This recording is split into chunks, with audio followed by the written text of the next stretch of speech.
Hey guys, hey, welcome back to the channel. Hey, it's good to be with you, and I hope you're as amped up today as Al and I are, and we're just, boy, over. Oh, yeah, that coffee's coming through now. Yeah. I'm over here ticking myself. No, but boy, what an amazing weekend that we had, guys, over at Montville, and wow, just. We're excited of what God is doing and how God is using us most of all, guys. And if you get a chance, go over and check that video out, and it'll be found over, and I'll probably end up putting a link in the description as well. But you know, we just had such fun over there, and we enjoy you guys coming along with us. We enjoy all the support, and so we still have Missouri's coming up probably faster than not, Al, and there again, you know, I'm not gonna drop the ball this time, and we're gonna get some good video opportunities ourselves, and just be able to bring that to you guys firsthand. And so, boy, what God's doing in our lives, I'm just, like I said, I'm wound up, I'm fired up, revved up, can't shut up, right? And so, what God has really put on our hearts today to talk with you guys about is the fact that who of us understands the fact that we're a spiritual being inside of a fleshly body, a worldly body, if you will. The spirit part of us lives on forever. That's the part that goes into eternity, and that's what people don't really understand. But this flesh, this skin and bones, this'll return to the earth. And so the very thing that God created us out of, it'll go back to. But yet the spirit part of us is what lives on. So us not understanding that and not really focusing on that, guys, we don't realize that it's the spirit part of us that really wants the connection with God, and that's what starts, okay, our relationship with God. I mean, in the beginning, when God created Adam, when he created man, God breathed life into Adam. And so in that was when God gave Adam his spirit. Scientists still to this day don't understand what the flash of light is that happens when a sperm meets the egg. There's a flash of light. To me, I know that. I know that we all are a spiritual being. I believe that's when God puts that spirit into that person. That person becomes real in this world. And so when we look at this, you know how many people are out here that don't know God? They're all over, Al. I mean, there's people that are all over that just do not know or have a relationship with God. But the truth is that they still seek some sort of spiritual connection.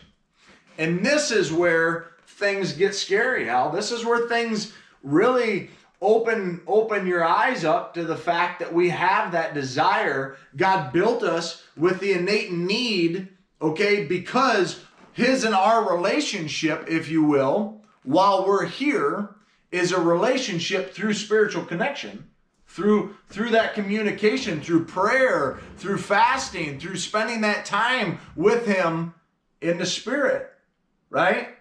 That when we don't have that, we seek something that might fill that void that is in our life. So now, look this up, and I'm not asking you to look this up so that I force you this direction, or that I wish that you would find something that is other than God. No, I'm telling you this because there are so many people out here in the world today that seek things such as New Age, right? And they're seeking a spiritual connection and all these different avenues other than the one true God. God says that he's the only one that there is. He's the one and only true God, right?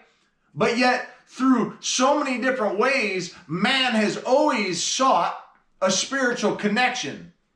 Whether it be now today, it's the new age witchcraft. It's through crystals and all these different things, such as now they call them angel cards or tarot cards, and you name it. The list goes on, even down to things such as yoga and you're talking these different spiritual avenues where the root of what they're feeding you is a spiritual connection to something that is not God.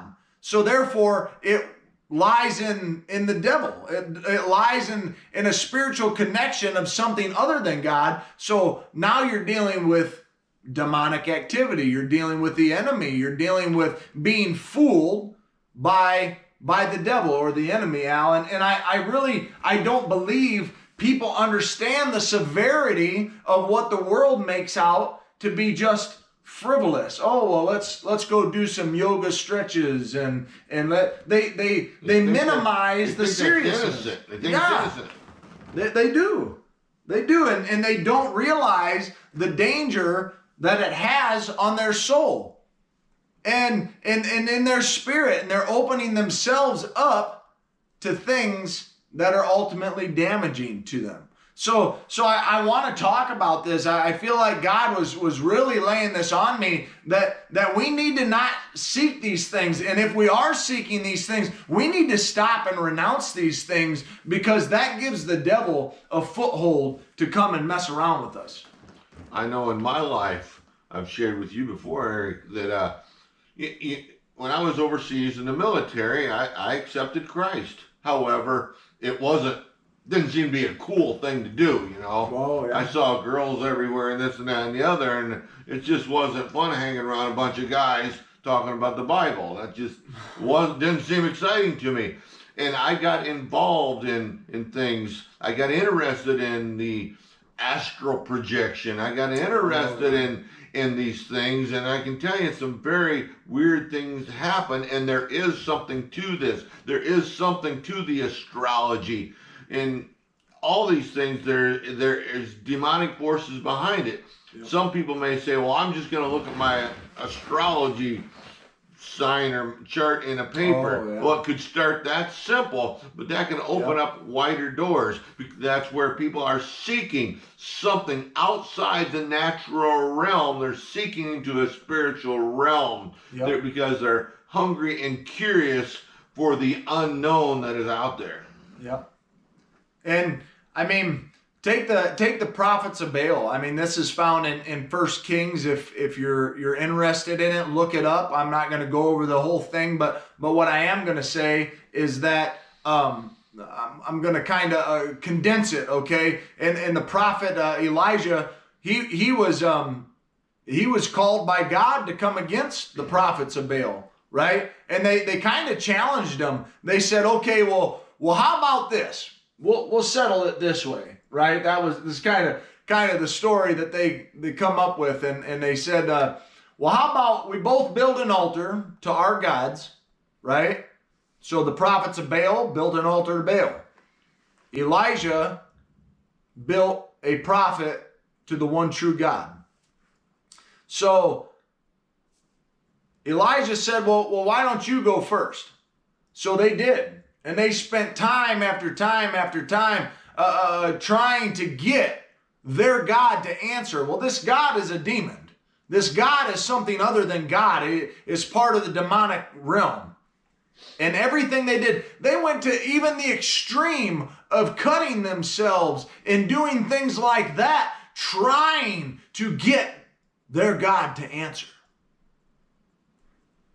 And when it was Elijah's turn, he said, well, he put the wood on the altar and he said, well, why don't you pour some water on that? Well, then that wasn't, I believe it was 2 or 3 times he called the servants to pour water on the wood that they put on the altar. And he called upon God. And Elijah never lit the altar. Fire came down from heaven, and God consumed the sacrifice and the wood and everything that was on the altar. And my point in this being, for generations, there has been people seeking the action of not just the one true God, but other gods. Other spiritual beings, other spiritual things on this earth. And the truth is that there's only one true God. And although people may connect or do astral projection, and the truth of the matter is it's not of God. And so we really have to be careful, Al, on what it is that we seek and why we seek it. And, you know, I'm not going to sit here and deny that people don't hear from other entities. They're alluring. They're alluring, yeah. And they appear attractive at first. Yeah. But they end up going down a bad road. Yeah. So the truth is we all seek that spiritual connection. And ultimately what I believe we need to take out of this, Al, is the fact that when we do seek spiritual connection, we're seeking that spiritual connection with God himself. And the way to do that is through his word, through prayer and fasting. And that is to have that's what it is to have that connection with God. And when Jesus walked on the earth, he walked in a physical body, but operated in the spiritual realm. Yeah. He wants the same thing with us. Yeah. But we just lack that dedication, consecration, and allowing the spiritual nature to consume us so that we can walk in the natural but operate in the supernatural. And this is why these other things are alluring, is because it's a fast track to the spiritual realm, to the demonic realm. That is a fast track, but to get to God, it can take some time. Yeah, and it takes effort. It takes dedication. So, hey guys, we really appreciate you coming and hanging out with us today. We got to have these conversations, and this is what makes God real. And he explicitly says these things in his word. So, stay steadfast, stay strong, stay revved up, stay fired up. Hey, we'll see you next time.